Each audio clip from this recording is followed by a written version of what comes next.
Okay. So there has been some gaps because I was unable to take the session yesterday because of some mishap that has happened in my family. So the last week, what we have learned is that, or what we have discussed is that, is regarding the S3 bucket. We have discussed how we can create S3 bucket. We have seen how we can upload files in the S3 buckets. We have seen the types of S3 buckets like intelligent tiering, intelligent archiving. We have seen access control policies which we can define in a S3 bucket. We have seen bucket policies which we can assign in S3 buckets, and as well as we have seen how we can host a static website and likewise make the static website public and can access it. Okay, so today we will be actually working or actually discussing on something which is known as EC2, which is Elastic Compute Cloud. Okay, so this will be the main topic for today. We will be discussing today the topics about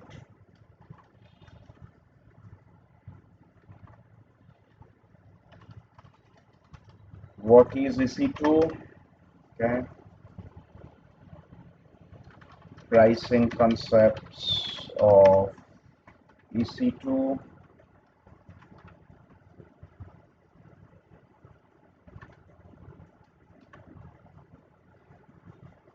we will create EC2 instances,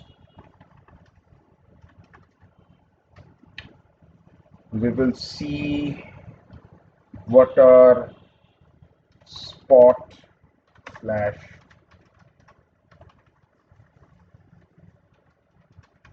reserve instances is all about.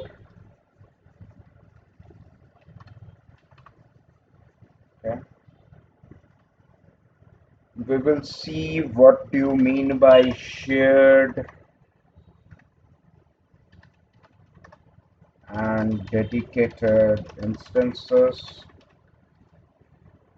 We will be seeing what do you mean by EBS or Elastic Block Store.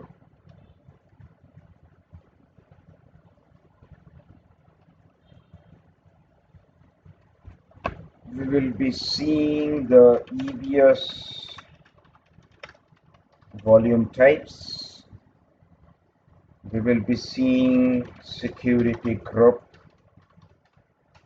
and we will be talking about snapshots, or rather say EBS snapshots.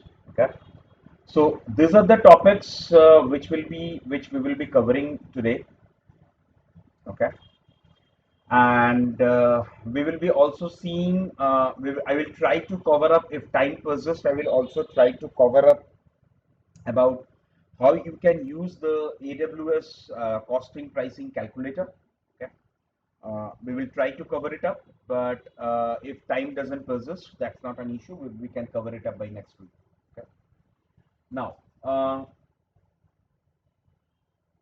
to continue with ECS or EC2 instances, the first thing that we need to go or need to do is, so like in a traditional environment. Okay, so if we want to set up a particular server, so what we have to do, we have to procure a particular server. Okay, once the server is procured, we need to deploy the OS. We need to configure the hardware parts. We need to install the application. Okay, so if it's a web-based application, we need to install Apache or Tomcat or IIS. Okay, so whatever the web-based application that is there, We need to allocate a particular storage for any database. Okay, we need to allocate a particular storage for any database. Once that is done, then only we can actually see that this particular infrastructure is now ready for doing the application work or for doing the deployments. Okay, so this is a traditional on-premise infrastructure where we need to do everything manually. Okay? But in case of an EC2, this configuration has been much eased out by AWS, with the help of which most of the things are already will be pre-configured at the time you are actually provisioning an EC2 instance. Okay. Now, before I start with EC2, I should say that EC2 is actually a region specific service. Okay, so that means any EC2 instance which you configure in a particular region, like say if I configure an EC2 instance in Ohio region, that EC2 instance will not be available in other regions. So in order to access that particular EC2 instance, you have to go to that particular region and then only you can actually access that particular EC2 instance. So whenever you are actually deploying EC2 instance, you have to be very much clear about from where this particular application or from where this particular server will be accessed, and based on that, you will be actually deploying it. Okay. Now, like other services in AWS, to start with EC2, you just have to type EC2, okay, and it will be redirected to the EC2 console. So this is the EC2 console. In order to run a particular instance, you have to click on instances. Okay. Right at this moment, you can see that there are no instances which are currently present. So then you have to click on just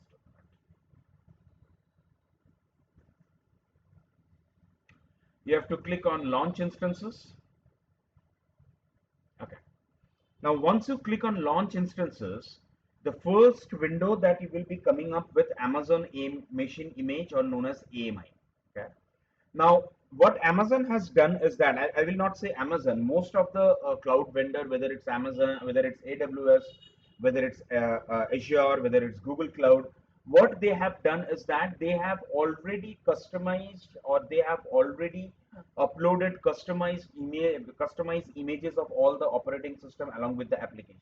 Okay, so you just have to search the particular image that you want, or you just have to search the particular database that you want to deploy, and you have to create an EC2 instance for that, and automatically the operating system that you are selecting along with the application or the database that you are selecting will automatically get deployed in that EC2 instance. So for an example, like if I want to deploy say SQL server, so I just have to type SQL server, and you will be finding out all the Windows Server component or Windows Server operating system along with all the SQL Server image by default present in the AMIs. Okay.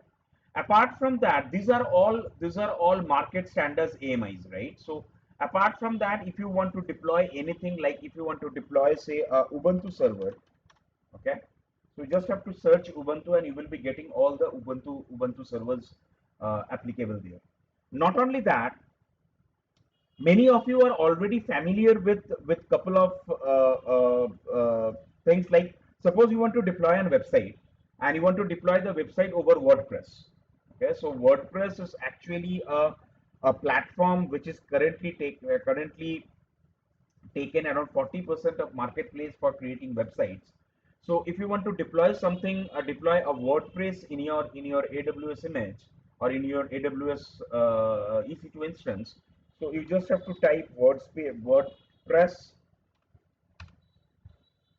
Okay, go to AWS Marketplace and you will be finding it WordPress certified by Bitnami and Automatic. Okay.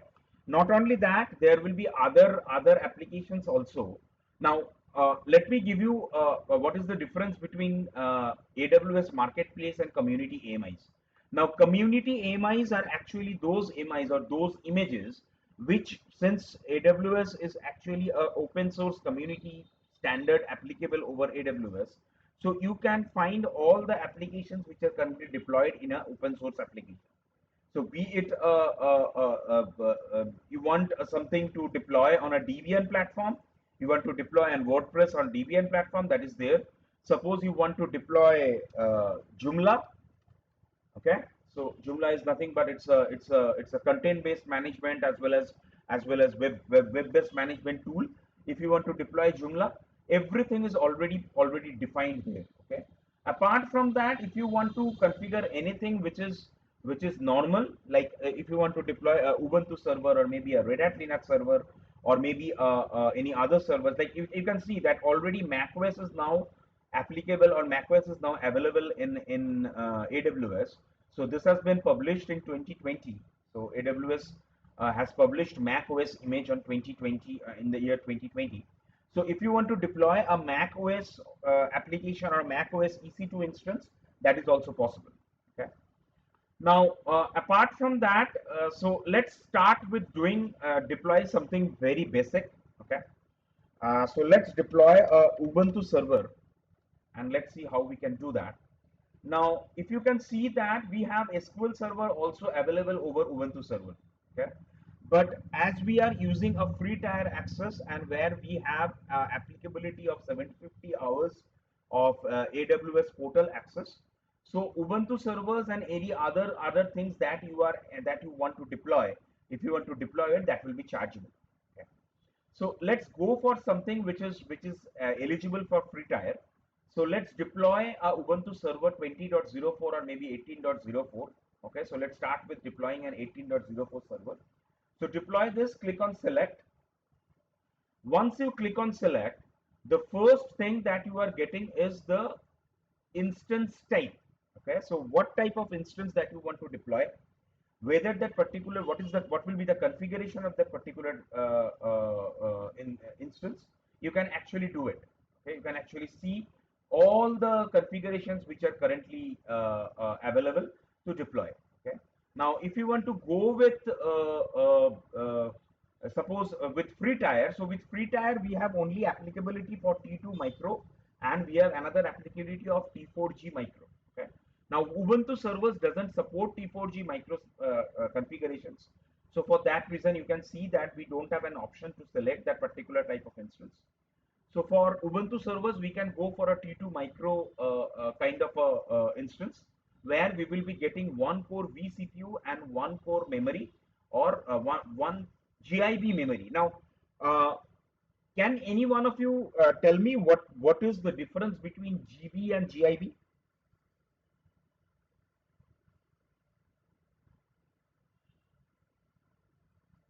Anyone having any idea that what is the difference between GB and GIB?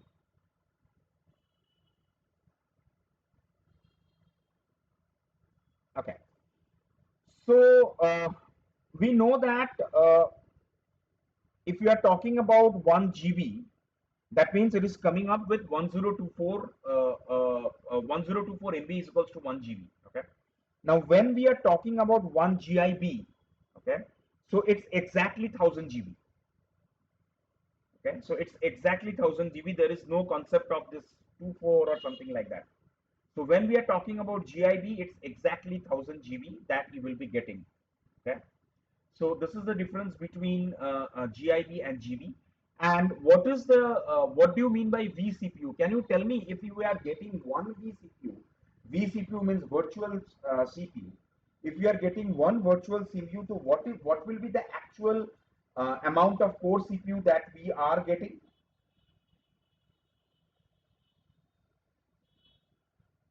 Anyone having any idea?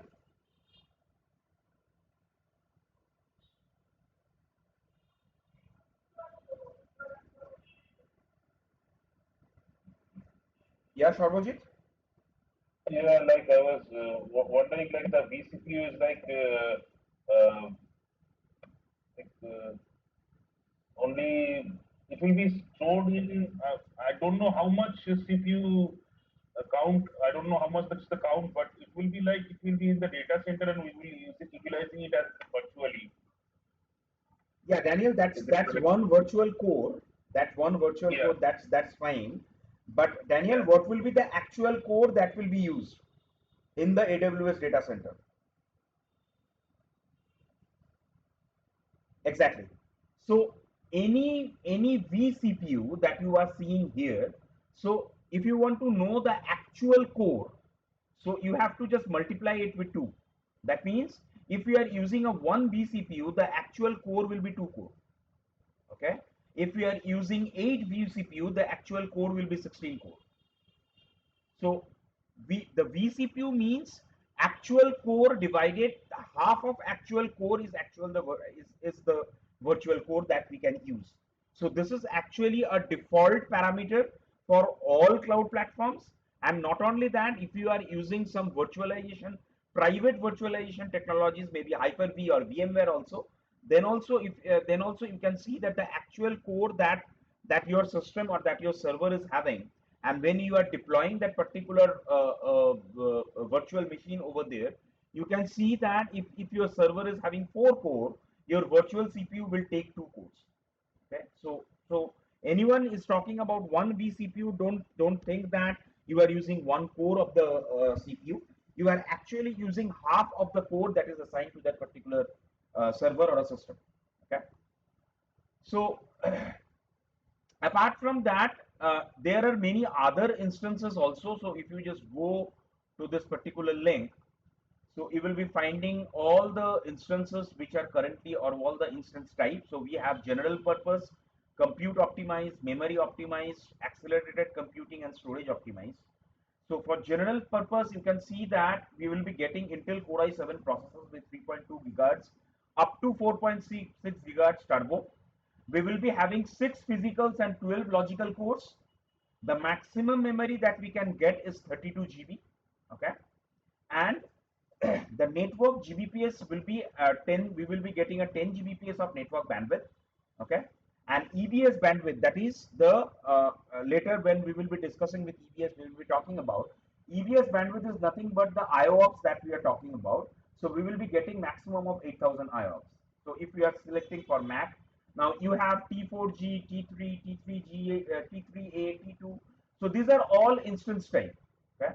Now for general purpose, we in a general scenario, general purpose instance types are actually used for systems which will be used as jump boxes or hop boxes, or maybe any small applications we use general purpose.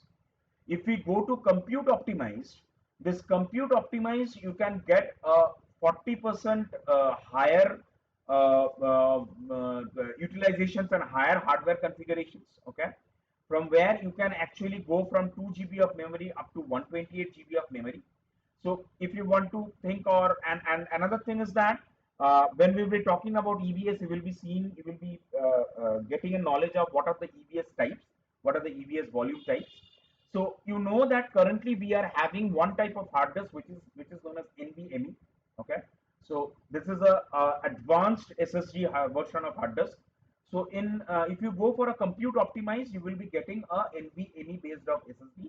So you will be getting an option of choosing your hard disk in a NVMe form, or choosing your SSD in a NVMe form. Excuse me, just a minute.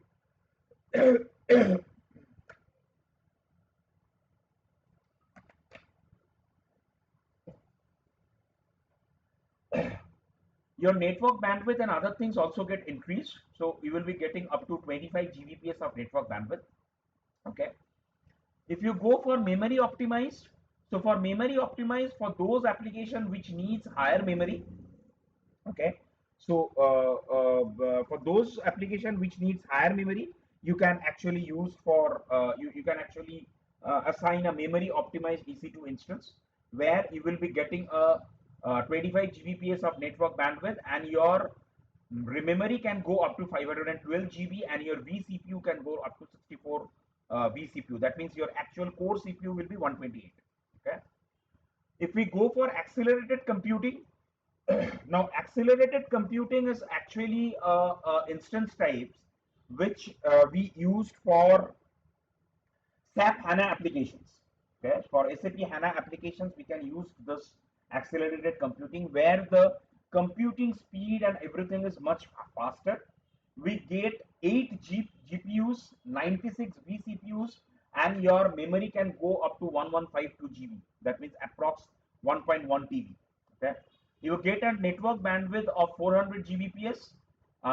You get a separate GPU switch, that is an NV switch, which can go up to 600 GB per second, and your storage can go up to 8 TB. And you have an option of going for an NVMe SSD hard disk as well. Your EBS volume IOPS can also increase to 19 Gbps. That means input output read write operations speed can go up to 19 GB per second. That means this EC2 instance is capable of writing 19 GB of data, or maybe capable of reading 19 GB of data per second. Okay. For storage optimized, generally we used high-end database servers where huge IOPS is required, where huge read and write operations is required. Suppose a banking server where there is a payment gateway which is configured, or maybe a server which is actually taking reservations of tickets and other things, where the frequency, where the network bandwidth, the read and write operation, everything should be on a high class. Okay, so you can actually select all those instance types based on your requirement. So I can just give you the link. So if at any point of time it is required,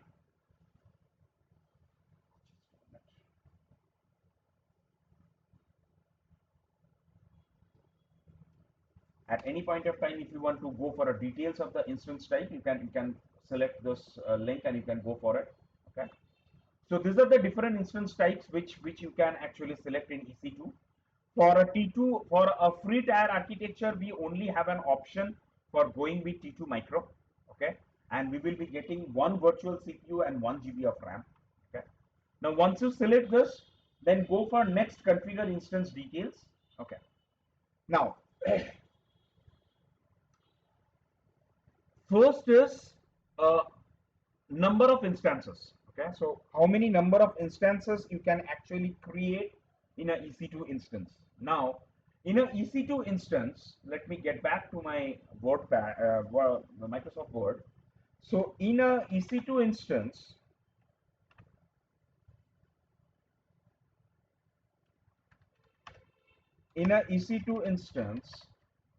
per region,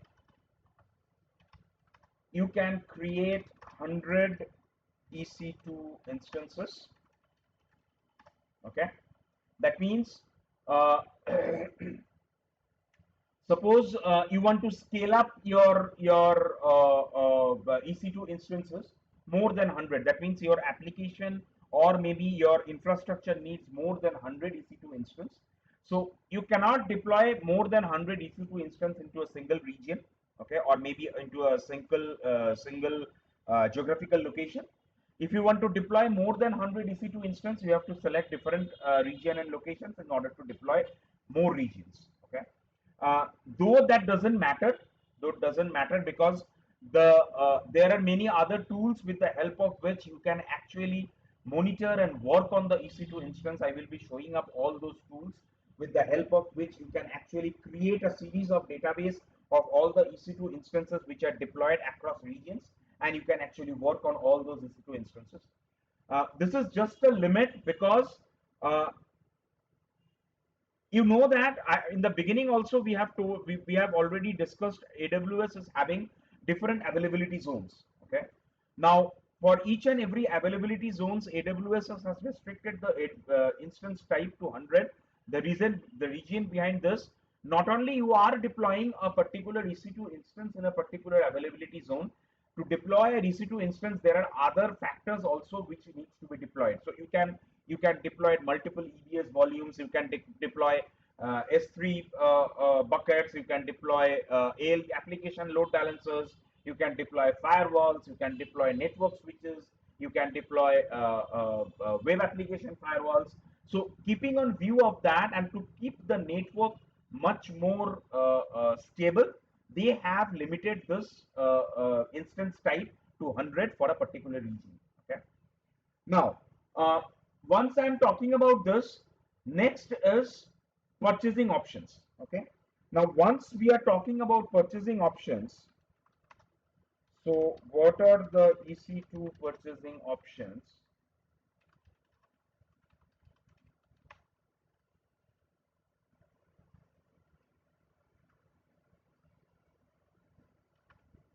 So the EC2 purchasing options are, first is on demand, okay. Second is reserved instance.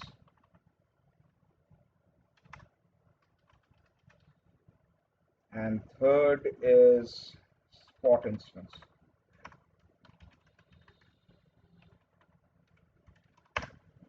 So what are this type of instances types or the purchasing option that I'm talking about? Now, when you are talking about on demand, which is by default, like if you are creating any EC2 instance without selecting the purchasing option, by default it is selected as on demand. Okay, so on demand is nothing but pay as you go,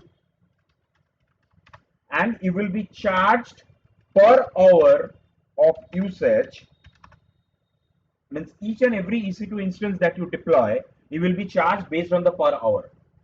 Okay, how many hours you are actually using the EC2 instance, you have to pay for it. Pay for that hour that you are using.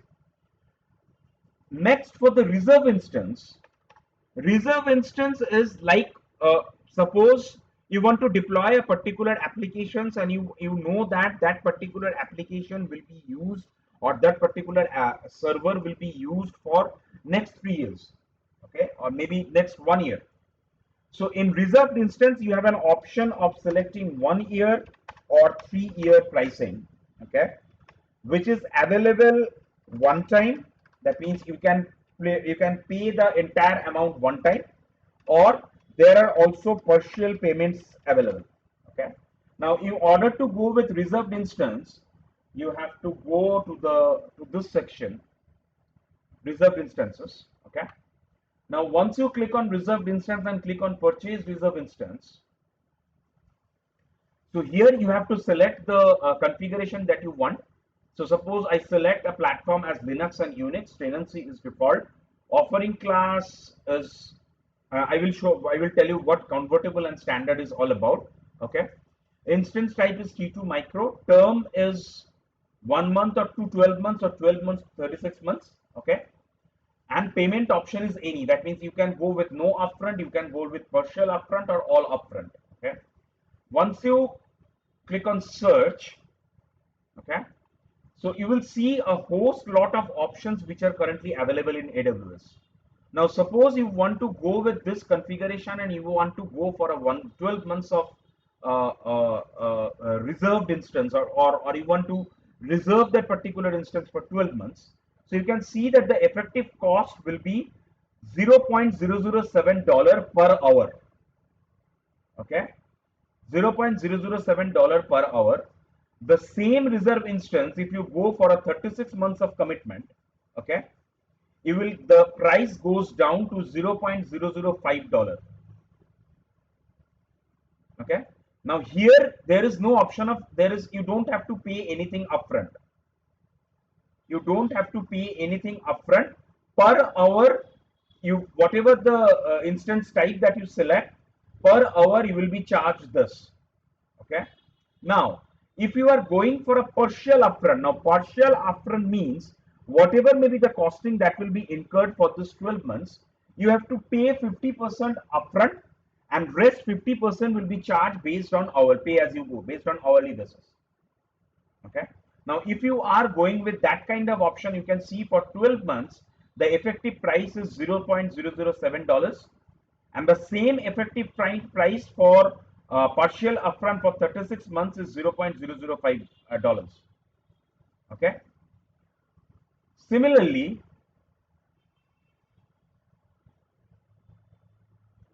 so these are the options. That means, so if I select, like I want a 36 months of upfront, if I select I want 2 instance, if I click on add to cart, okay, and click on view cart, so this will be the total pricing that you will be paying for a T2 micro. Okay. Or if you just go add more, maybe let's go for some bigger options. 36 months option. This one I will be going with no upfront. I want 10 instances to be there. I click on add to cart, click on view cart. So this is the total amount that you will be paying for a T2 micro 36 months reserved instance. Okay. So like this way, you can actually configure all the options that you want for a reserved instance, whether you want to go for 1 year or a 36 months reserved instance, and then you can pay like the way you want. There is another uh, softness or another sweetness of this. Suppose you have reserved a particular instance for 1 year. So you have created a EC2 instance. Okay, so this is a EC2 instance. Okay, this is actually reserved for 36 months. Okay, with no upfront.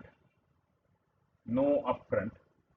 Okay, now for 1 year you have used this EC2 instance, you have paid a certain amount of dollar. Okay, now you want that, you don't want this EC2 instance to be used, or your infrastructure doesn't need this EC2 instance to be used for the next 2 years. Okay, but you have already gone for a upfront. Sorry, I will not say it has no upfront, then the scenario will be something different. So it will be upfront, and you have used it for 1 year.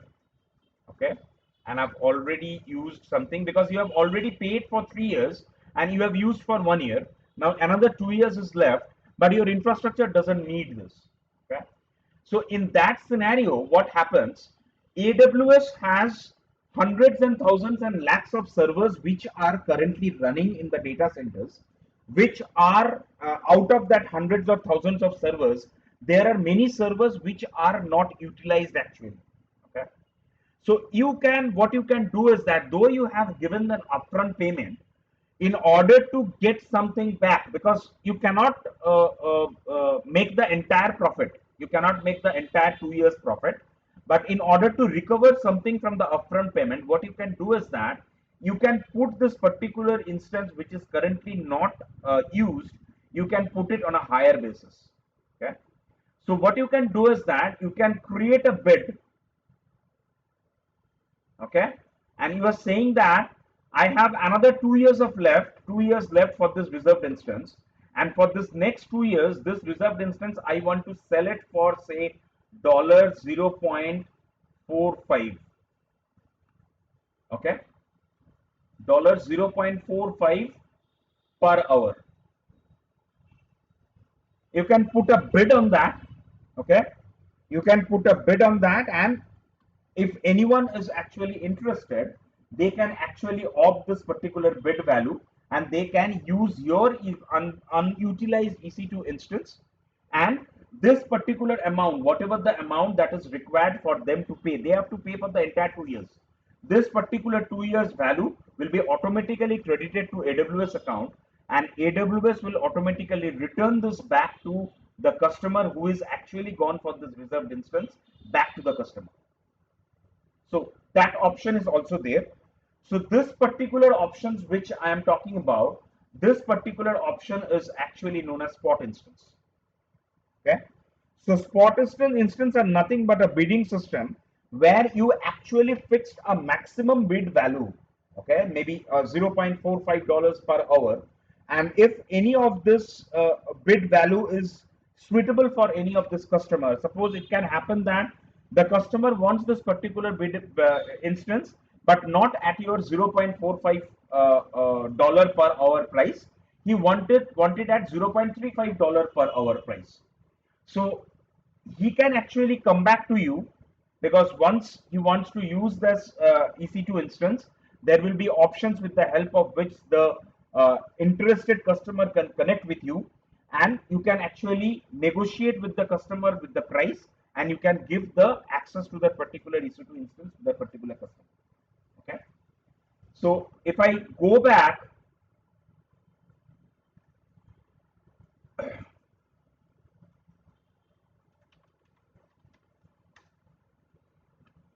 if I go back, okay. So if I click on request spot instances, so for these zones, these are the maximum hour bid values which are currently running.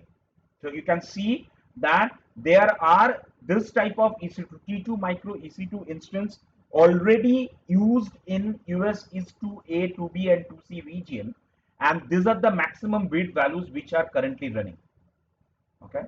So if you want to request a spot instance, you can actually request a spot instance and use that particular unutilized server which is used by any of this, which is used under any of this region as one of on one of your instances.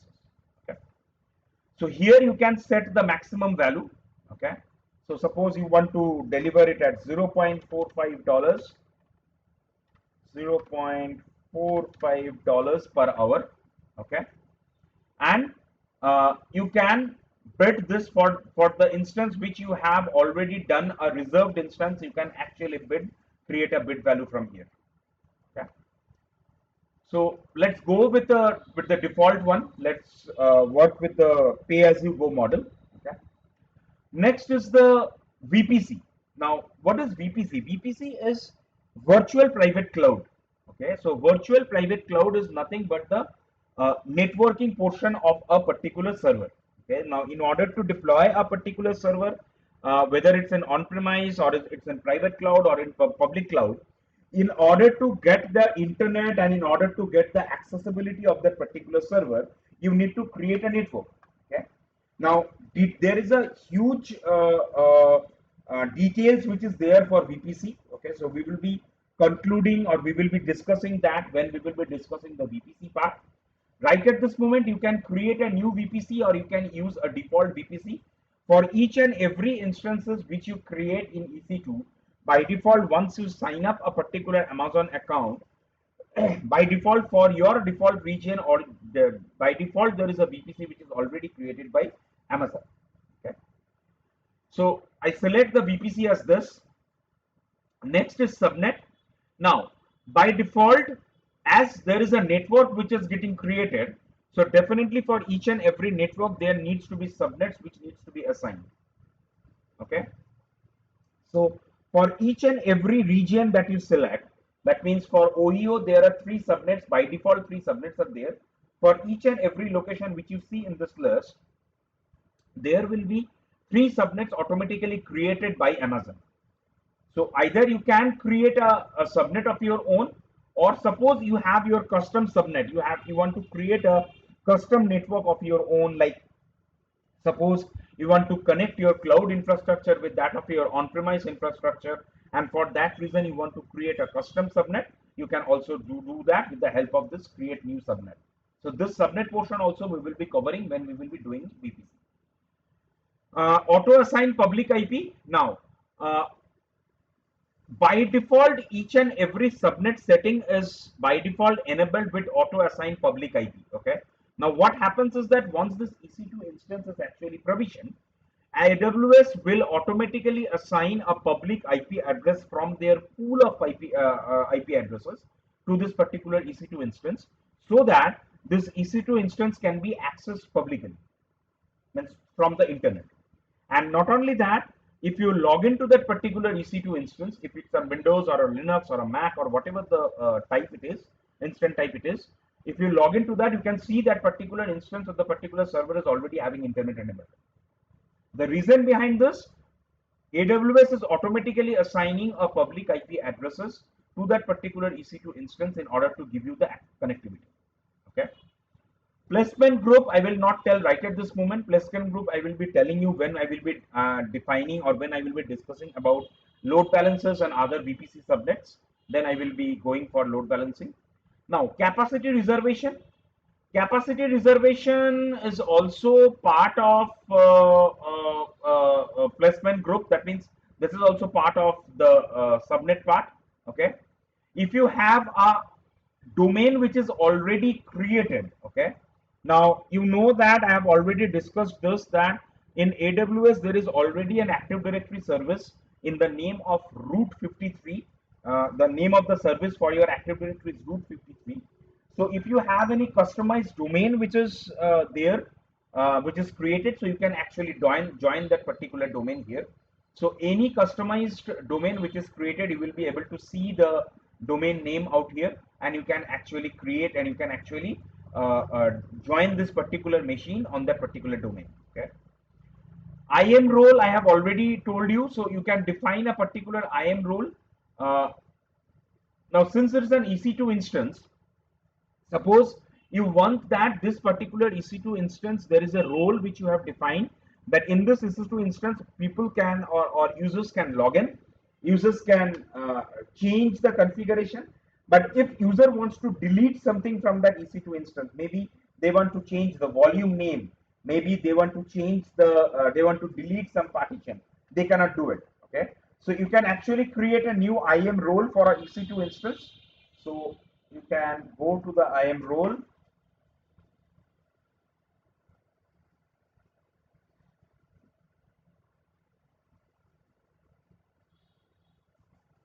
Okay. You can create a role out here. You can click on EC2, then go to permissions, and you can type EC2. So these are the permissions which you want to give. So these are the permissions which you can provide into an EC2 instance. So suppose you don't want that, don't want to give a full access to a user, right? You only want to give a read-only access. So you can actually define a IAM role out here, define a policy, and you can assign the same policy in this particular EC2 instance. Okay. Next is shutdown behavior. So shutdown behavior is stop or terminate, means once this EC2 instance is actually provisioned, you can actually shut down this particular EC2 instance. So what will be, once you click or once you initiate a shutdown, what will be the behavior? Means shutting down will shut down the server and make the server available for you to restart later on, or to start later on. Or once you click on stop, this will terminate the instance. So once the instance is terminated, you will not be able to restart the instance, will not be able to start the instance, because that instance will be purged from AWS data center. Okay. Enable hibernation as an additional stop behavior. You can select, you can enable hibernation as an additional stop behavior. This is protect against accidental termination. Apart from that, if you want something like you want to monitor the EC2 instance behavior, like you want to monitor the CPU utilization, you want to monitor the memory utilization, you want to monitor the network utilization. So I already told you that there is a monitoring tool or ops management tool which is available in AWS in the name of CloudWatch. Okay. So you can enable CloudWatch out here, and then you can configure. So what will happen once you click on enable CloudWatch? Once your EC2 instance is provisioned, the CloudWatch agent will be automatically installed in your EC2 instance, and then you can go back to the CloudWatch management console, select the particular instance where the CloudWatch agent is installed, and you can configure all the monitoring options like CPU utilization or memory utilization or hard disk utilization. Okay.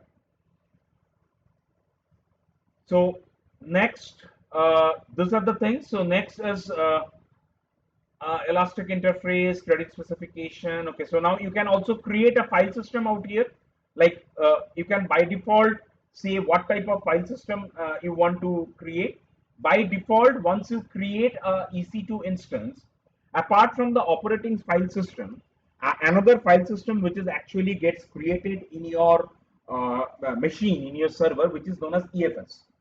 So EFS is, you can see that Amazon EFS console. So there is a console for Amazon Elastic File System. You can log into that Elastic File System console, and you can change the file partition type, or you can work on different types of different configurations on the partition types. Okay. Now after that, click on next. Here we will be adding storage. Okay. Now, once we are talking about storage, we means EBS volumes. EBS volumes means elastic block store volumes. So EBS is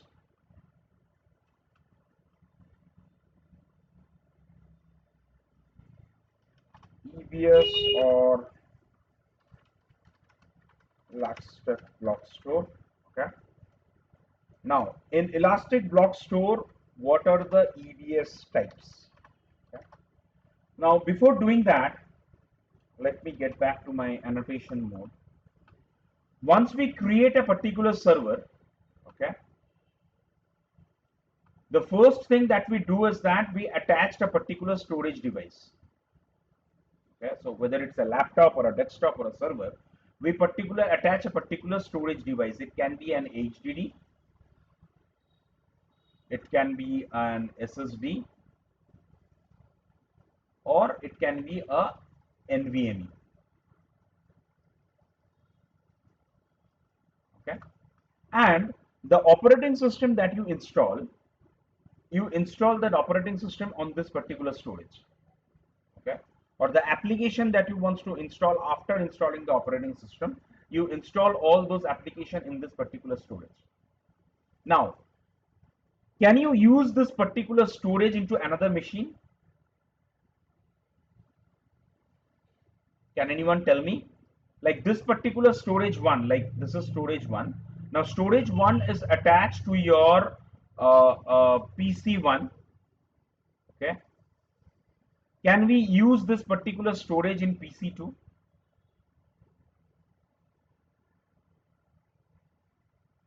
Is it possible, Raju?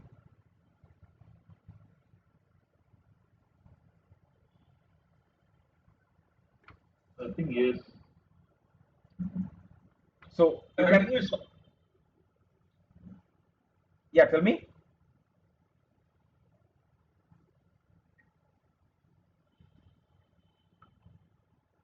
It's possible, I think. Yes, I think it's possible. Yeah, Abhijit, yeah, as a NAS, you are not directly attaching it to the servers. And in a general scenario, you don't install operating system in the server, in the NAS. So NAS is the network address storage where we create logical unit numberings, LUNs, and we attach those logical partitions in the server. But I am talking about the attached storage which is there with your PC. So you cannot use this particular storage unless and until you detach this particular hard disk from this PC one, and then you can attach this hard disk in PC two. Without detaching this particular hard disk, you cannot add this particular hard disk into this PC2, right? Same thing is applicable for EC2 as well. If you want to if you want to use a particular volume which you have created, you have to first detach that particular volume from your existing server, and then only you can attach the same volume to some other servers. Okay. In EC2, the sweetness is if you want to attach an extra volume, like by default, once you create an EC2 instance, it by default shows you a default volume. Means a default hard disk will be automatically assigned. Now, if you want to assign another hard disk, like we can assign a secondary hard disk, right? So if you want to assign a secondary hard disk, you don't need to reboot the particular server. You can assign that particular hard disk without any downtime, okay? And your hard disk will be available in the server to store data.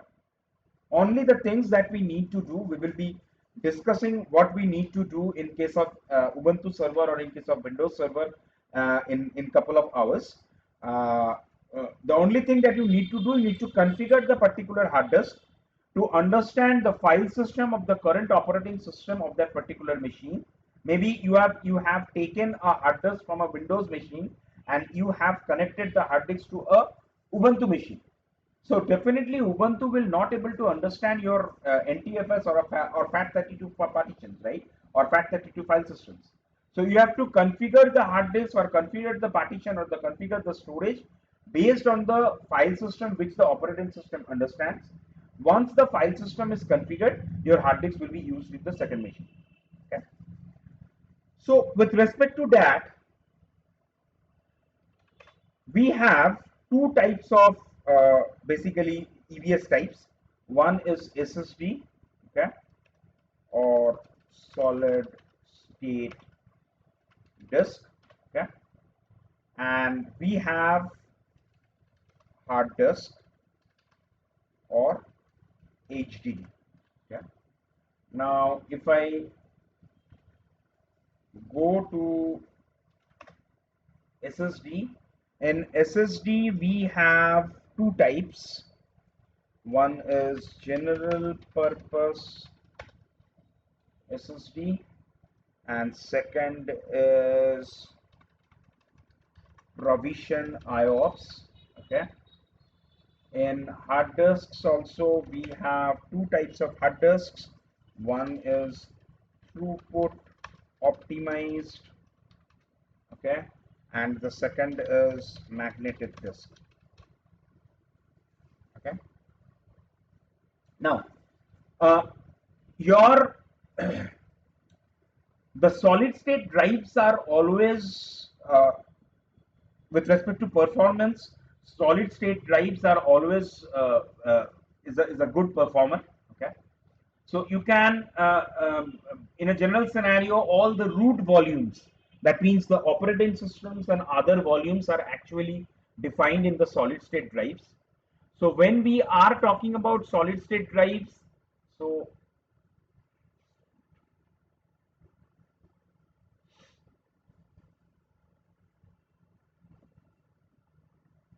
So with respect to solid state drives, this is at any point of time have good performance. Okay. What are the output options that you are getting? So this is actually used for root, okay, slash for the OS and for the apps. Okay.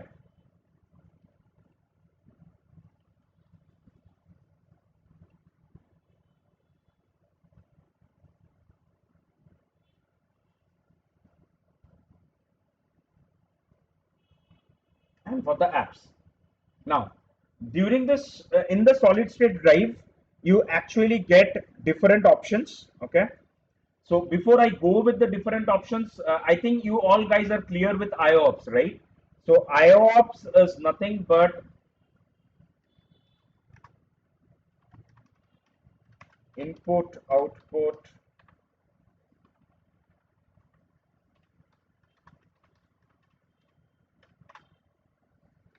per second. That means read slash write speed per seconds. Okay. So in a general purpose SSD, the IOPS that you get is 1K IOPS, okay, per second. That means your general purpose SSD is able to write 1000 and perform 1000 read and write operations in 1 second. In a provision IOPS, you can go with 64,000. The IOPS value is 64,000. Okay. In your hard disks, that is throughput optimized, your data read write operations is 500 MB per second. Okay. And your magnetic disk is 250 MB per second. These are more costly. Okay. These are more costly rather than this. So if we are using a normal hard disks, so these are much more cheaper than your solid state drives. So these are the different EVS volume types which is present in AWS, and I will show you that in the list you will all the EVS volumes are actually rotating on these two types. So if I go back to the console, you can see that this is the root volume where the OS will be installed. So for Ubuntu, each and every volume is defined with a device name. So the device name is /dev/sda. Okay.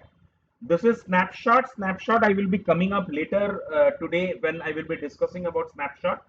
The maximum amount of root volume that you can give is 8 GB. You can increase it to maximum 30 GB. Okay, for this type of volumes. So let's keep it as the default. The volume types are currently general purpose SSD. So each and every general purpose SSD are having different types. GP2, GP3, for provisioned IOPS, you have IOPS, IO1, IO2, and their magnetic for magnetic disk, you have magnetic standard. Now for general purpose IOPS, the IOPS is 100. Okay, minimum is 100 and maximum it can go up to 3000. If you select a provision IOPS SSD, you have an option of selecting the IOPS. As you know, I have already told you that provision SSD IOPS can go up to 64K. So you have an option to define the IOPS. But the thing is that apart from the general purpose SSD, if you choose anything apart from that, during your practice session, during your lab environment, everything will be charged. So keep a note of that. Delete on termination means if you terminate a particular instance, suppose you don't want this instance to be present. If you terminate this particular instance and if this option is unchecked, automatically once the termination is over, AWS will also not only terminate your EC2 instance, but it will also terminate the volume for which you have created. Okay, so you will not be able to attach that particular volume to any other EC2 instance if you want. And if this is this is checked, delete on termination. If this is checked, what will happen? It will delete the EC2 instance, but it will keep the volume with you. So you can go to the volume snapshot section. You can go to the volume instance section. I will show you. You can go to the volume section and you can find the particular volume which you have defined. Okay. Encrypted, I have already showed you that you can actually do it with the help of a KMS key. With the help of KMS key, I have already discussed what is KMS is all about. So with the help of key management servers, you can actually encrypt this particular data, particular hard disk if you want. Next, go to tags. Can anyone tell me what is the function of a tag?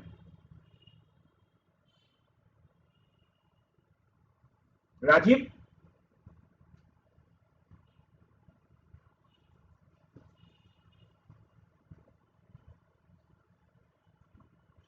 Can you tell me what is the function of a tag? We have discussed this tag when we have discussed IAM user. To identify the volume. No, not to identify the volume, rather to create some tags with the help of which we can do the filtration. Okay, so suppose you can create a tag here, SSD root volume for Ubuntu. Okay, and the value is Ubuntu SSD. So what will happen is that, like in a production environment, you will be having multiple EC2 instances and multiple servers. Okay, so if you want to identify a particular server, okay, so with the help, if you want to do a filtration with a particular server, suppose you want to, so this is suppose Ubuntu SSD web server. Okay, so you want to identify, like there are web servers, application servers, database servers, and thousands of servers can be deployed in a production. And if you want to know the list of all the servers which are or which are working as a web server, so you can filter it based on those particular tags. So it is nothing but it's a filtration kind of a thing. Okay. Next, configure security group. Now security group is nothing but it's actually a kind of a firewall. Okay. Now since we have selected Ubuntu, so you can see by default SSH protocol is enabled. Okay, port 22 is enabled.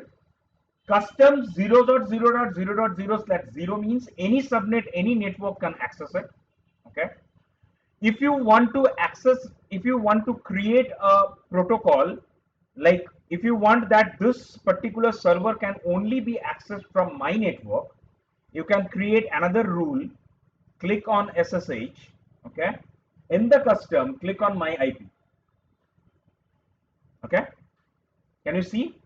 It has already detected my IP and it has created a firewall rule with the help of which only this IP address, if this server is accessed from this IP address, then only the access will be there. So, Obhijita, will there be any conflict on these two rules?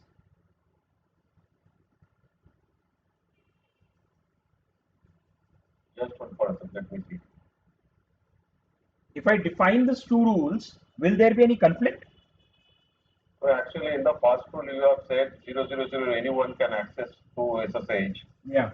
And in the second rule, you have said that your specific IP. If you put your IP above on that rule and delete the first one, then it will be effective rule. Yeah, exactly. And basically, you don't have option of putting the rule above or below, so not like a firewall. So what you can do is that if you are dedicating this, you can delete this rule, because then either if you are actually giving this rule, then this rule will not be effective, because this rule will override this rule. Okay. So everything comes under 000. Everything comes under 000, so this rule will be automatically will be nullified. Okay. Or you can also create a custom rule. You can also create, suppose you have a separate network that you want to have, or maybe a separate security group that you want to have an access, you can also put here. You suppose you want to put HTTP here. Okay. So by default, custom HTTP, all everyone is allowed, or you want that this server's HTTP access can only be done from my system. You can click on my IP, and this will be blocked with this one. Okay. Now, since it's an Ubuntu, for that reason you see a default rule for SSH.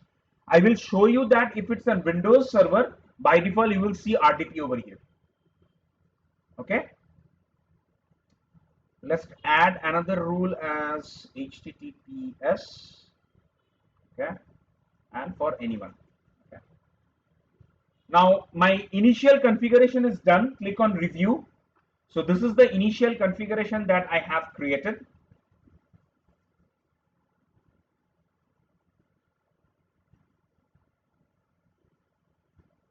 This is the initial configuration that I have created. Okay. The instance type is T2 micro. I have one EBS volume. Okay. The security group information is there. This is the instant details. This is my network ID. This is haven't given any subnet preparation. Okay. The storage volume that I have declared is 8 GB. Okay. And these are the tags. Now you can click on launch. Now,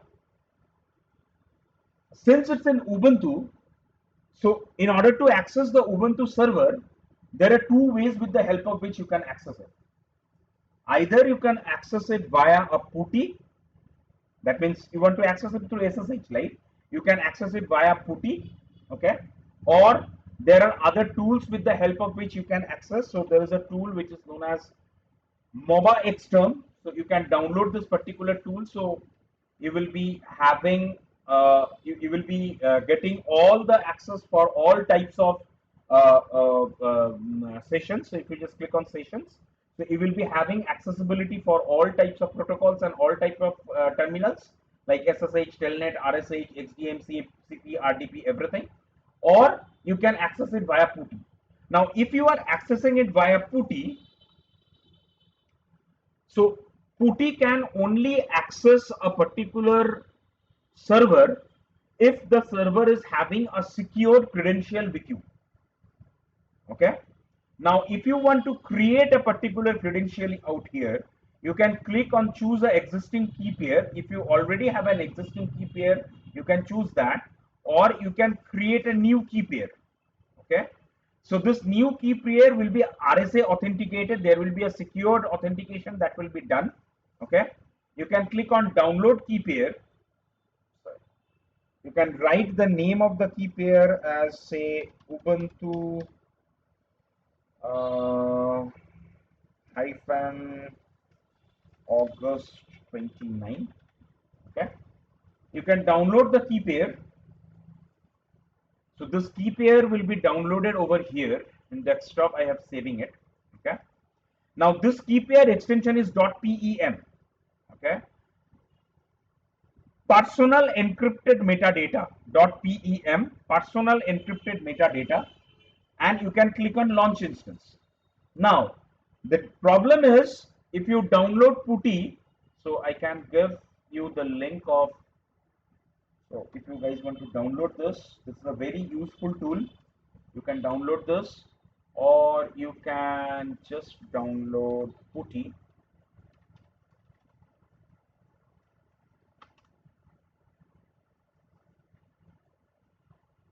No, not this one. You can download.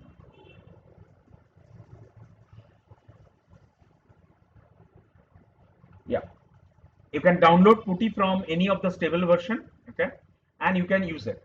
Now the problem of connecting any EC2 instance over Ubuntu through putty is putty doesn't use the .pem file. Putty use a file which is known as .pkf. Okay, now in order to convert a PEM file to PKF, you have to download this puttygen.exe.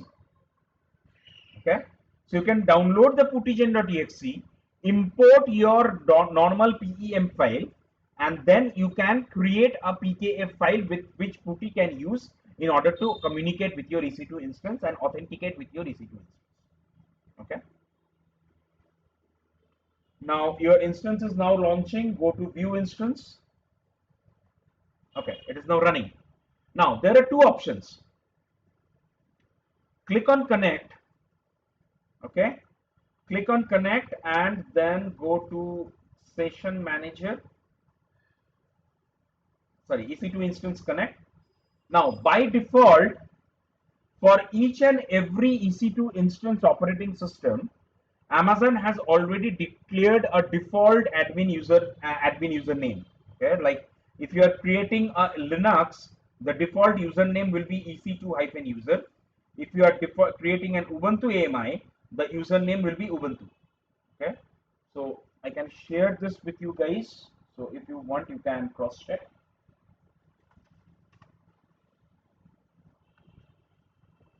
Okay, the username will be Ubuntu.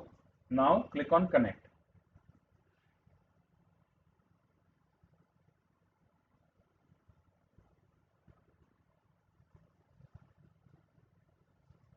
Just a minute.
Let me reboot the instance once. So it will take around some time to reboot the instance. So guys, can we take a break out here if you guys want? Sure, sure. Yeah, okay. So let me just start the timer for you guys. So let's take a 15 minutes break and then we can start again after 15 minutes. Okay.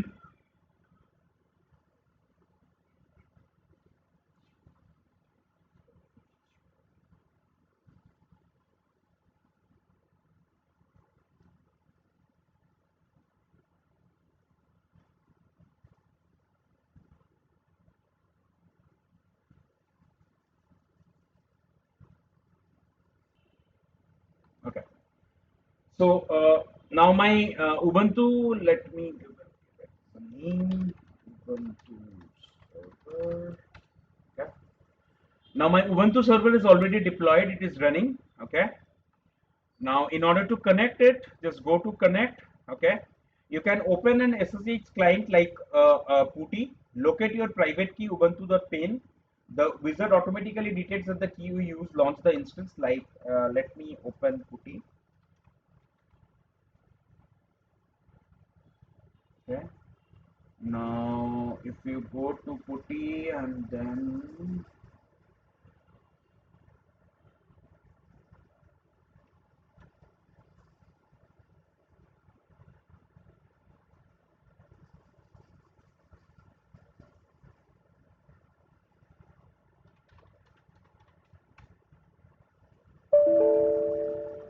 okay.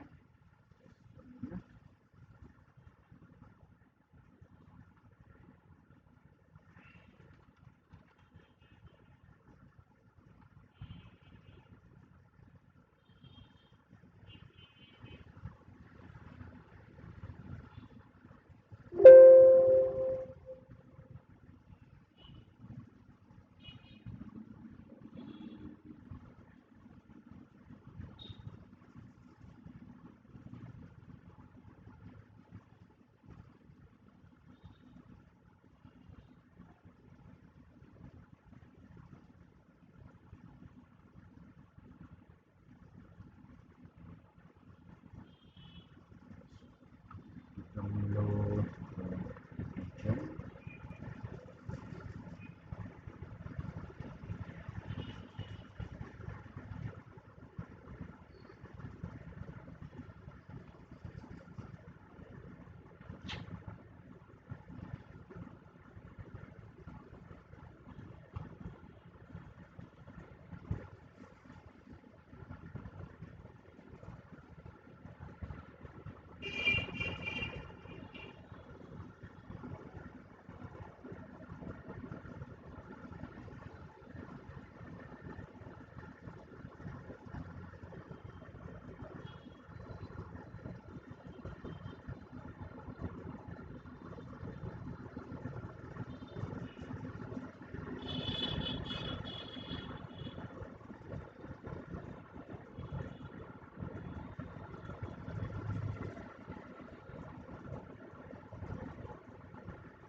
Abhijita, can we just temporarily configure as a connect without a key pair? Yeah, it's done. It's done.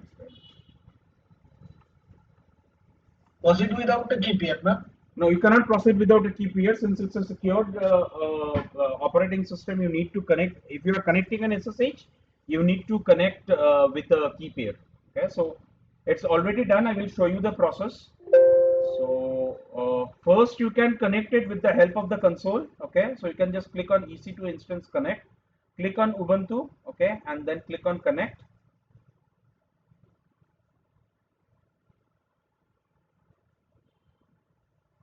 So you are now connected to the Ubuntu console. So all the commands of Ubuntu will actually run out here. Okay. Uh, so if I run, if I want to see the hard disks, so all the things and everything is actually running here. Now, if you want to connect it with the help of a PuTTY, okay, so what you have to do is that you have to download a puttygen.exe, like I downloaded it, okay. So if we open the puttygen.exe, you can see there is an option to load. Click on load, select all files, okay. Select your temp file out here, click on open, okay, and then save the private key. So the private key is already saved in the form of PPK file. I already told you that if you want to connect with PuTTY, it will not take with the PEM file. So you have to connect it, you have to convert that particular file to a PPK file, okay. Once your file is converted to a PPK file, open PuTTY, then go to SSH and go to authentication, okay. You have to upload your private key out here. Click on browse, upload your PPK file out here, okay. Then go to the session tab, select your Ubuntu server, your EC2 instance, select your public IP out here, okay. Give the public IP, click on open, give the name of the default username, and you are connected, okay.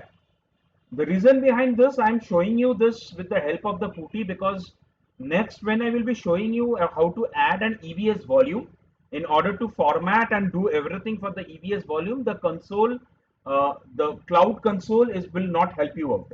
Okay, so you need to do it with the help of PuTTY itself.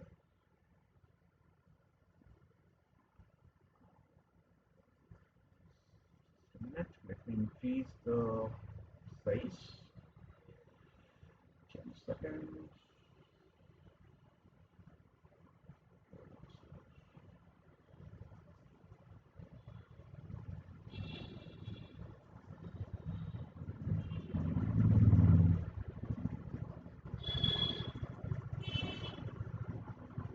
So is it visible actually?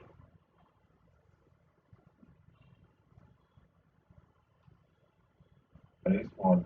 Yes. Just a Very minute. small. Yes, yes.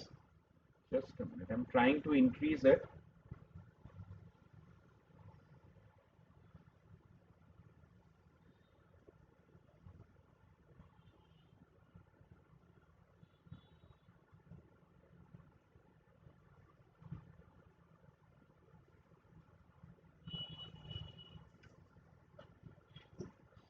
Is it okay now?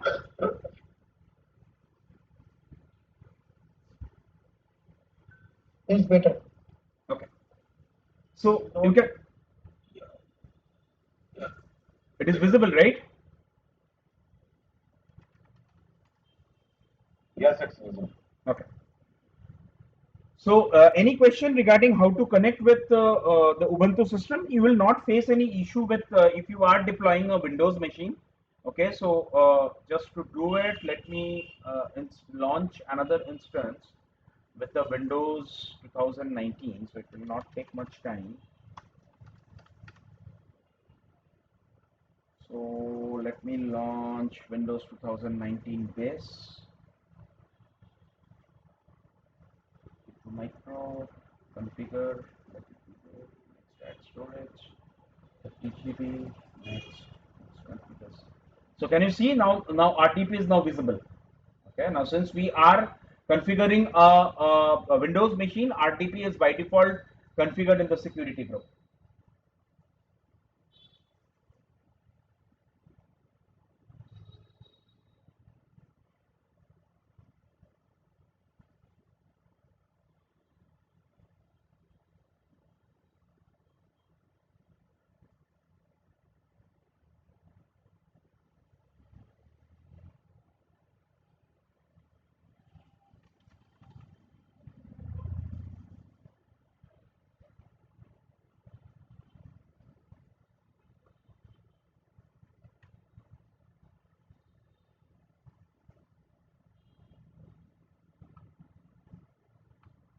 So let it get deployed.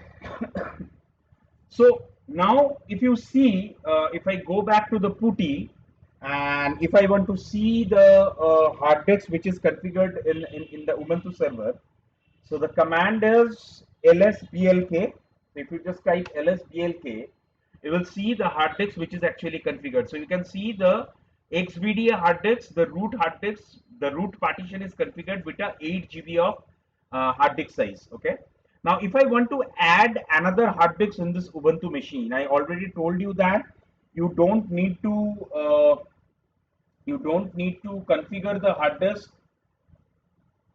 You don't need to restart the particular Ubuntu server in order to add hard disks. So how we can do that? Let's go back to our AWS console, then go to volumes. Can you see? You can write here Windows volume, and this is Ubuntu root. Okay. Now let's create another volume and let's add this volume to our existing Ubuntu server. In order to do that, click on create volume. So we will keep another volume as general purpose SSD. Okay. Now, the size of the hard disk, can you see the IOPS? It's 300 by 300 by 3000. Okay. So if you select, like I told you in the other section, if you select the provisioned IOPS, you will be having an option to select the IOPS. So let's go with the general purpose SSD. Sorry, no, I don't need any snapshot. I will create it in a. Okay. Now another thing that you want to remember, then you have to remember, if you want to create a hard disk, if you want to attach another volume to the EC2 instance, in order to attach another volume to the EC2 instance, the EC2 instance region should be the same region where the volumes you are planning to deploy. So since you are planning to deploy this in the Ubuntu server, okay, so this particular Ubuntu server is deployed in US is 2C, okay. So you can only add a volume if you provision a particular volume in the same availability zone, okay.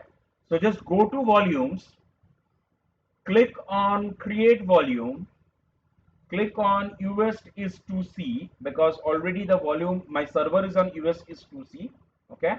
So I will be doing 10 GB of volume, because then it will take lot less time to provision, okay.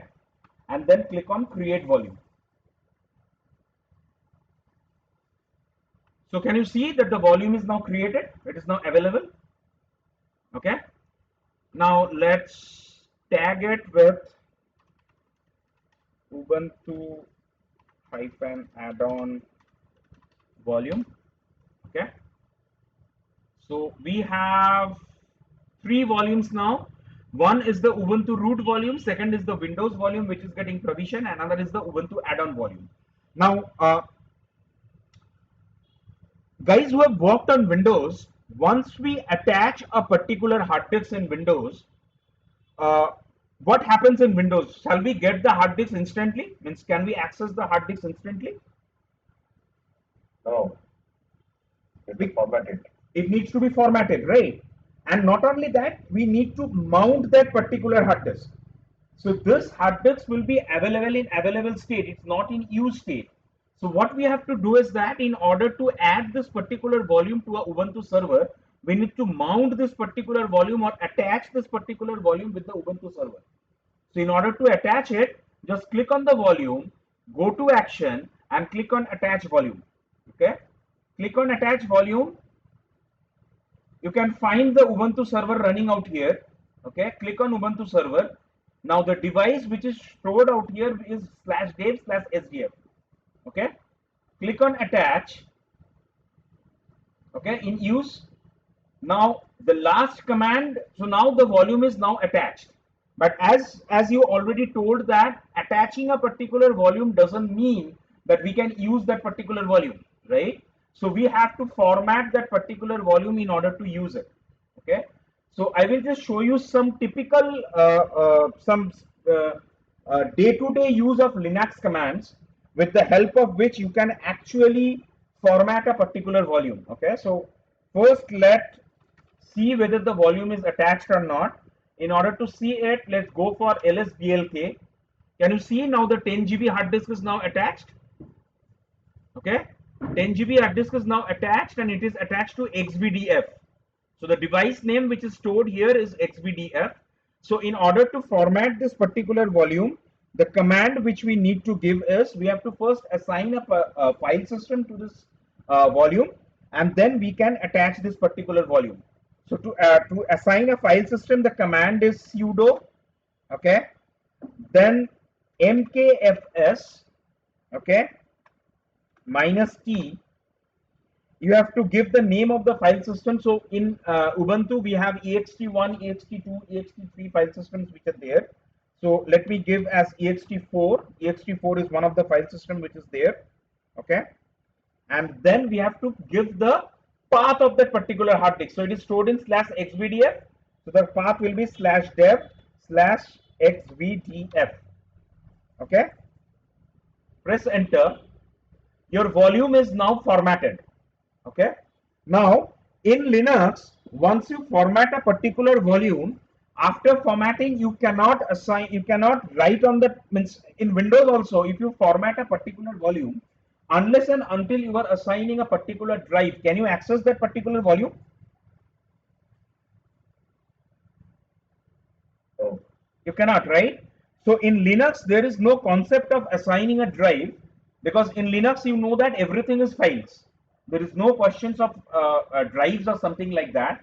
So what we have to do is that we have to create a folder and we have to assign this particular hard disk inside the folder to access it. So to create a folder, the command is sudo mkdir, say let me give a volume as /new volume. Okay.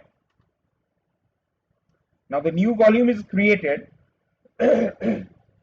In order to attach this particular volume to this folder, the command is sudo mount /dev/xbdf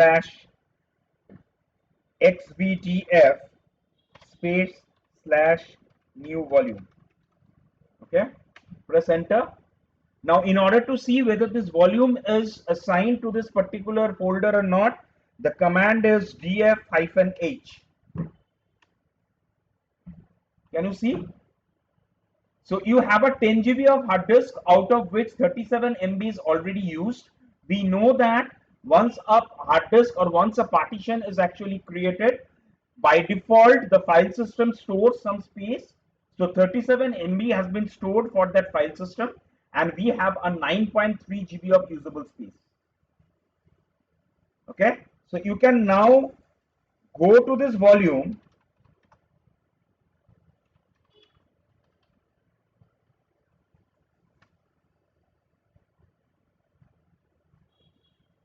Okay, so CHDIR is not configured out here. So you can now go to this particular volume and you can create whatever the data that you want. So is it any issue in this? So I will just share this entire thing with you guys so that you can use it.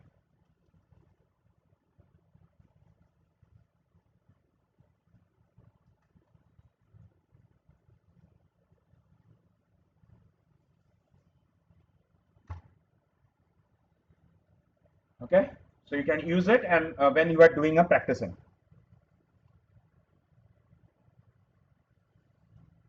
Any questions up to now?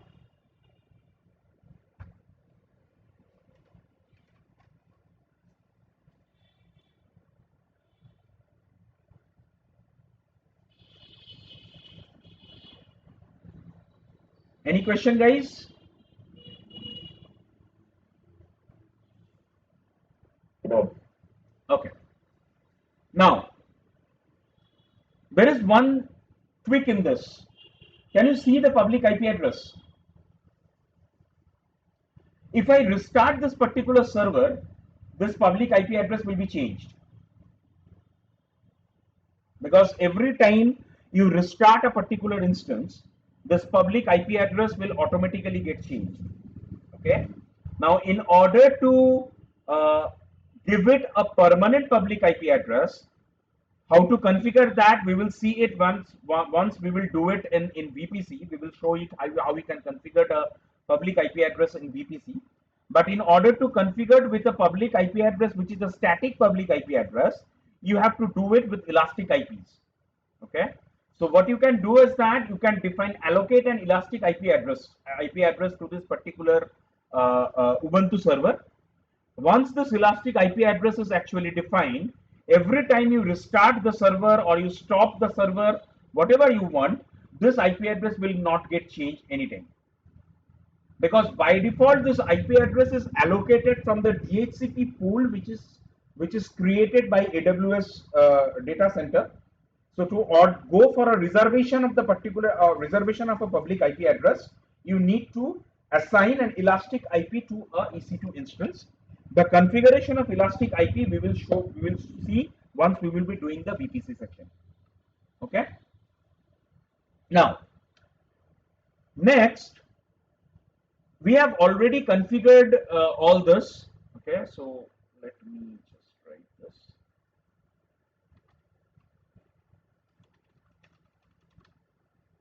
And guys, remember one thing is, if you are creating a EC2 instance, okay, remember to stop the instance, because AWS don't charge you for any stopped instance. But if you forgot to stop the particular instance, if you think that you don't want to use it anymore, you can terminate it. Okay. And if you think that it will be needed for your future hands-on or whatever lab environment that you want to do, you can stop the instance. And also, it is advisable to delete any unutilized volume. Okay, so if you have created any unutilized volume, it will be advisable to delete any unutilized volume. Add-on volume, I am not talking about the root volumes, because root volumes will not be charged by AWS, because that is part of your EC2 instance. But once you are creating an add-on volume, you are actually creating an option to charge you, because for each and every SSD volume that you create, AWS will charge you hourly basis. Okay. Next. Next, let's go with the backups, like how we can create a backup of a EC2 instance. So in order to create a backup of a EC2 instance, we can do it from snapshots. Okay, you can just click on volumes and snapshots. Okay. Now, before I go into snapshot, snapshot is nothing but it's an incremental backup. It's time for bed. Okay. So it's nothing but it's an incremental backup, with the help of which it's actually created. It actually creates incremental backups. So before I move to the EC2 instance or snapshot, let me just a minute, guys.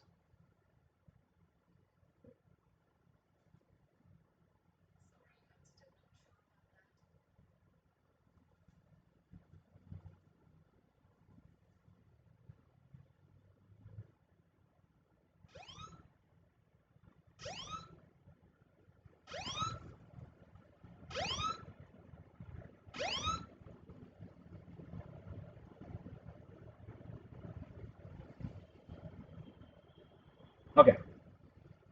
Now, before I start, let me go back to my whiteboard. Let me give you a idea about how this can be done. Okay. How incremental backup or how a snapshot takes a backup. Okay. So suppose you have created an EC2 instance, a volume. Okay. So it doesn't take a backup of the EC2 instance. It actually takes the backup of the volumes which you create. So suppose you have created a volume out here, okay, and the size of the volume is 10 GB. So anyone, if you are unable to understand this, please ask me. I don't have any issue in telling you, okay. So this is volume 1, V1. This is the volume which you have created, okay, and you have taken a snapshot of this volume 1. So once you take a snapshot of the volume 1, the first backup which will be created for this volume 1 the first snapshot backup which will be created of this volume 1, the size of the backup will be 10 GB. Okay, so you can say in a form that the first snapshot which is taken for a particular volume is actually nothing but a full backup. Okay, so this is snapshot 1, S1. Okay, and this is your instance 1. Okay, so state in instance 1, what we have done, we have created a 10 GB volume. Okay, and we have taken a snapshot of it. Now, time after certain time, okay, so there is a timeline out here. After 2 weeks, you are taking another snapshot of the same volume. Okay, so if you are taking a snapshot of the same volume, but now out of this 10 GB, 6 GB data, there is no change in the 6 GB of data. Okay, and only 4 GB of data is changed. So 4 GB of data change means the timestamp can be changed, or maybe the file itself has been totally changed, has been replaced with new file. Okay, and you are taking a snapshot. Okay, once the snapshot starts, okay, there is a database which is maintained. There is a database which is maintained by snapshot, where there is a lead in and lead out time which is given. Now lead in and lead out will now tell the snapshot that first snapshot is having a lead out at 10 GB. Okay, now once the second snapshot is triggered, it will first search whether what is the lead out time that has been given in the database. It will see 10 GB. It will verify whether the 10 GB of data has been backed up or not. Then it will verify, then it will cross check or compare what are the differences or what are the data which has been changed in which has been changed now before the second backup has been taken. So it will see that only this 4 GB backup is now changed. Okay, then only what it will do, it will create a snapshot image of the full 10 GB data. Okay, and it will start the backup of the next 4 GB data. Here is the 4 GB data which will be backed up, and it will not take a backup of 6 GB. Rather, it will create a pointer of the previous 6 GB data with the previous snapshot. Okay, now you are trying to create another backup after 2 weeks. Okay, and in that scenario, now the backup change which has happened is, you have 6 GB of backup. There is no change in the data. 4 GB of snapshot where there is no change in the data, but there is a change in data of 2 GB, means additional 2 GB data has been added. Okay, now here at that point of time, so this is 1, the second lead out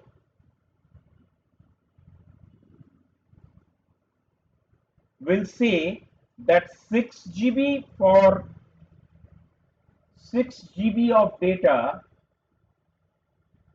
point to S1, okay, and 4 GB data is with S2. So if I take this as S2, the 4 GB of data is with S2. Okay, now once a second 2 GB of data comes into picture, now the container will take a snapshot of the first 10 GB, and it will take a snapshot of the second 4 GB, where Second 4 GB will have a 6 GB of pointer data to 10 GB.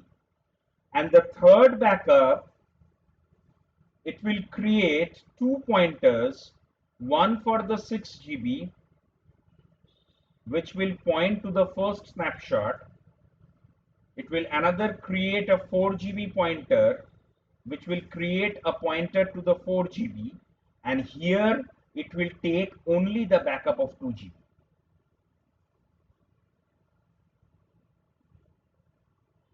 Is it clear? Any question on this? Bit complicated. I need to check it again. So right now there is no question from my side. So, like Vijita, if you are having any question in mind, you can just ask me. Like only the changes that has been made here, only that part of backup we are taking. Rest we are connecting it with the pointers of the previous Exactly. backups, right? So now, if I ask you guys a question, when I will be restoring the backup, suppose I want this 10 GB of backup to be restored. Can you tell me which snapshot it will take?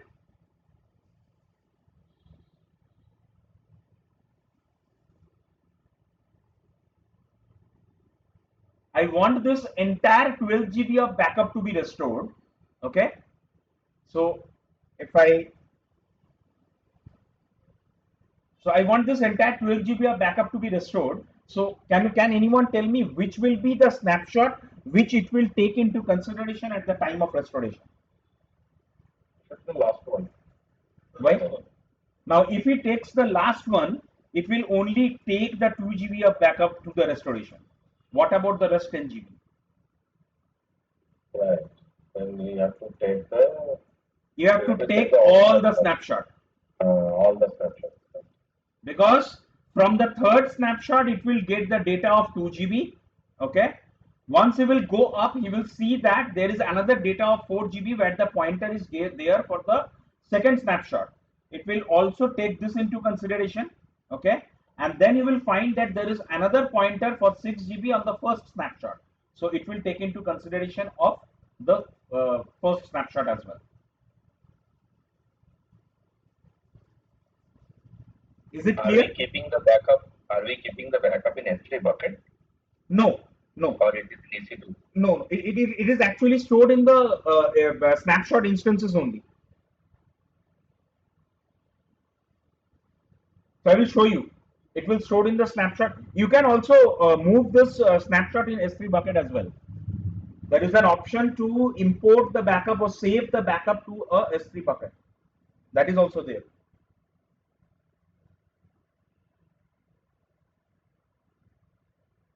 So, is it clear now? For you, Abhijit, let me give you one link which will help you to understand it better. Sorry.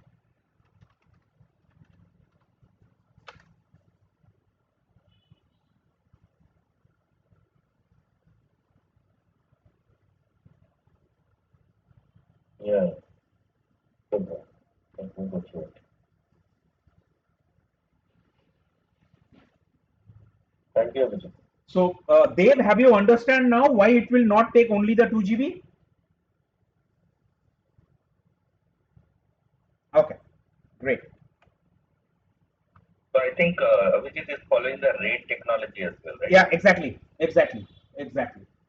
So it's actually following the RAID 5e.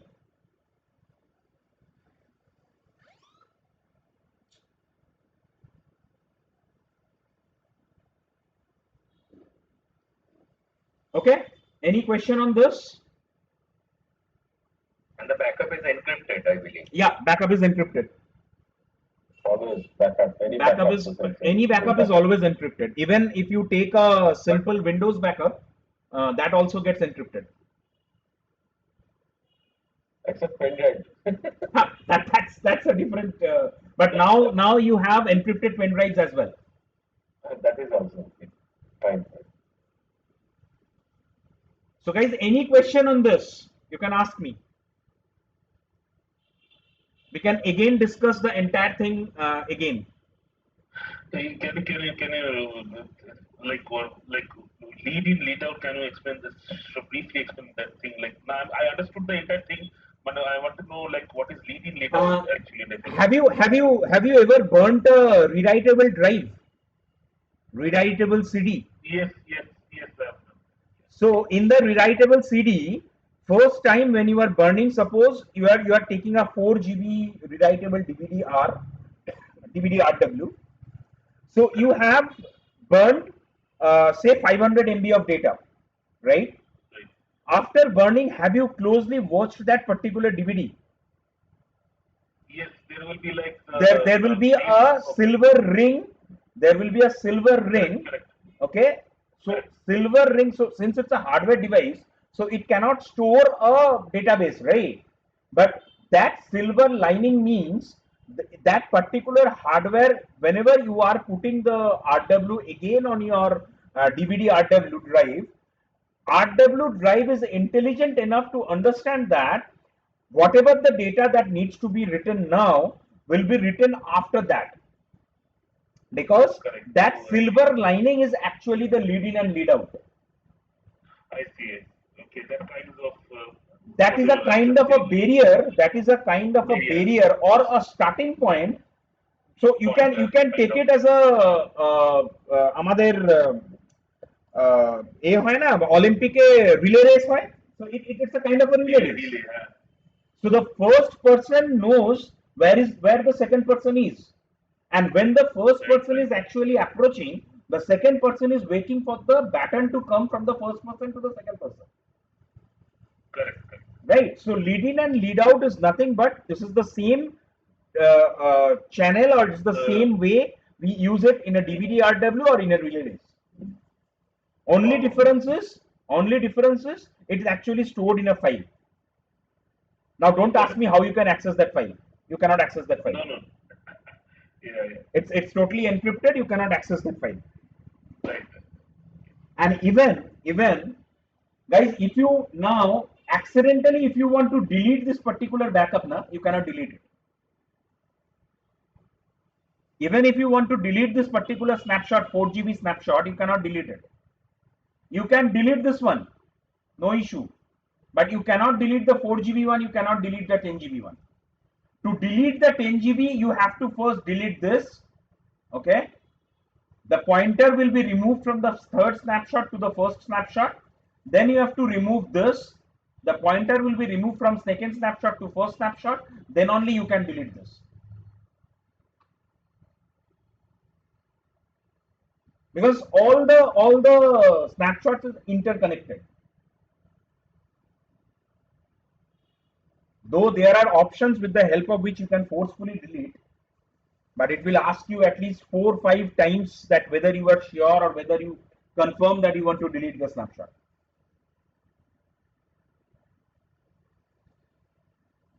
Vijit, I believe the backups are taken in different geolocations, right? In a different geolocation. That also depends on the configuration that you want. Means if you want to store it in the same availability zone, which definitely no one wants, okay, so there is an option where you can store the backup in the same availability zone, in the same data center, in the same location as well. But in a general scenario, any automated snapshot which you create are stored into 7 different availability zones. So basically each and every snapshot is having 7 sets created, okay, and 7 sets are stored in different availability zones.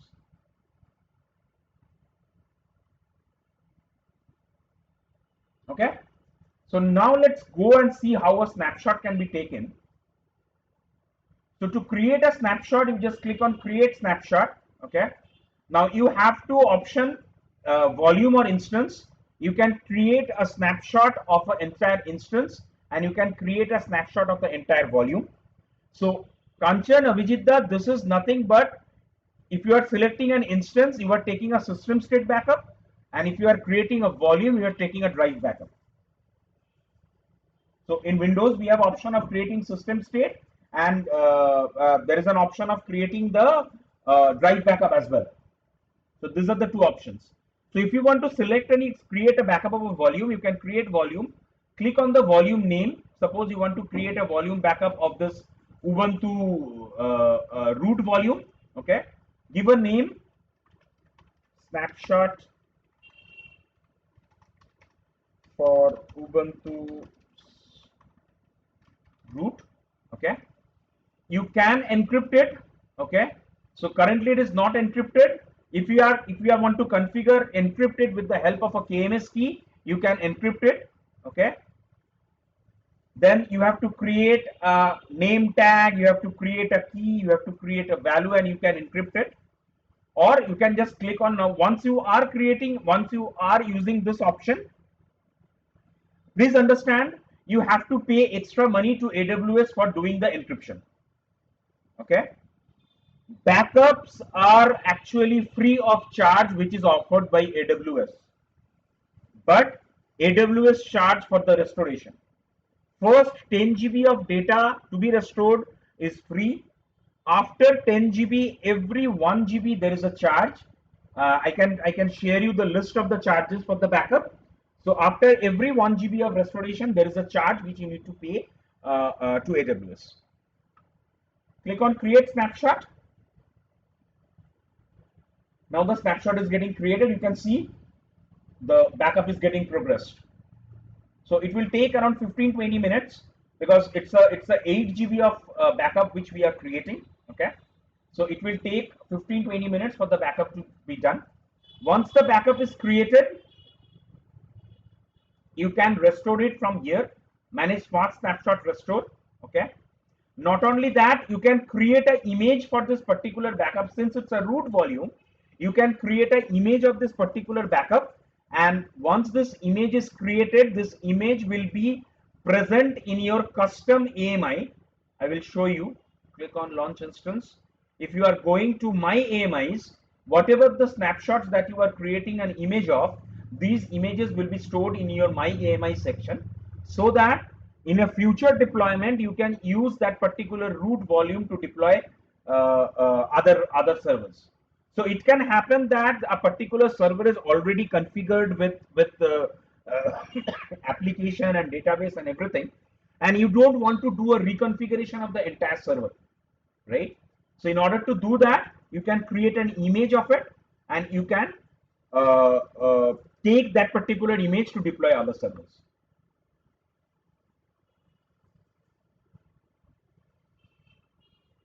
Okay, so